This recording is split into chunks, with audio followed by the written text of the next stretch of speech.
3.300 лица ќе се вработат годинава во регионот, вели домашниот ЕСАП на Агенцијата за вработување.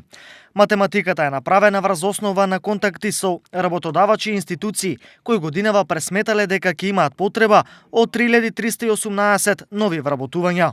Оваа пресметка источниот регион го става на второ место во државата по планирани вработувања, веднаш зад Скопскиот. На истокот, слободните места сочинуваат 18% од вкупниот број слободни места во државата. Но и покрај ова, невработените се со став дека на нив не им се нуди доволно работа или барем она што се нуди не е соодветно за нивните квалификации. Јас имам завршено електротехничко школа средно и до сега немам понудено да работам на таа струка. Само во моментов во 11 општини во регионот активни се 129 огласи. Од нив најмногу се бараат општи работници. Дури 94 фирми во регионот имаат потреба од нив.